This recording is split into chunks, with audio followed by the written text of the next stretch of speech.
Ես հիմա չգիտեմ ում եմ դիմում, որովհետև մենք իշխանություն եւ կառավարություն չունենք, բայց ուզում եմ ահազանգել, որ Հայաստանում դեղորայքի գները եւ հատկապես ծանրագույն հիվանդությունների քաղցկեղի մի քանի անգամ տեղեր կա, որոնց համեմատ երկրներ կա տասնյակ անգամ թանկ են։ Մակարդակի երկրներից էլ Վրաստանն է։ Վրաստանում ուրեմն 3 անգամ է։ 3-4 անգամ թանկ են, ավելին մարդը, որ հնարավորություն չունի իր հարազատի կյանքը փրկելու համար, գնում է Վրաստանից քիմիայի ամբողջ կուրսի դեղը բերում է քիմիոթերապիայի, Վրաստանում կանգնացնում դեղորայքը վերցնում են, ասում է դու տանում ես ծախես, ասում է չէ, 12 կուրս են քիմիոթերապիա նշանակել, ես չեմ կարող ամեն օր գնալ եւ Վրաստանից առնել, բա այդ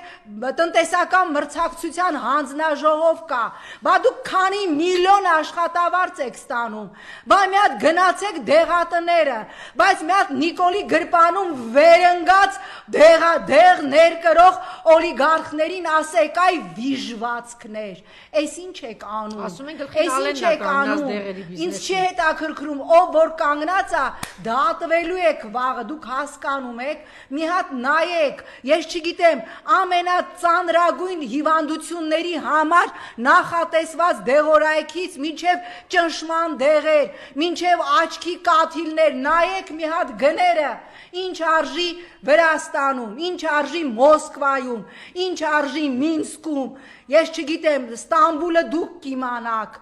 ինչ արժի ձեր սիրելի Ստամբուլում եւ ինչ արժի Երևանում, սա գենոցիդ է, մի հատ նայեք, պետպատվերի անվան տակ ոնց են թալանում մարդկանց, հիվանդությունների տեսակ կա, որ պետպատվերով է գնում է, պիտի անհապաղ բուժում ստանա, ասում է գնա պետպատվերը պրծելա կամարի 6 ամիս հետո, 6 ամիս հետո այդ մարդը քաղցկեղից մեռած է ալնելու։ Դուք հասկանում եք, սա էլ մի յուրօրինակ ցեղասպանություն է, լավ դուք ես ինչ աղետ եք, լավ դուք ես ինչ արհավիրք եք։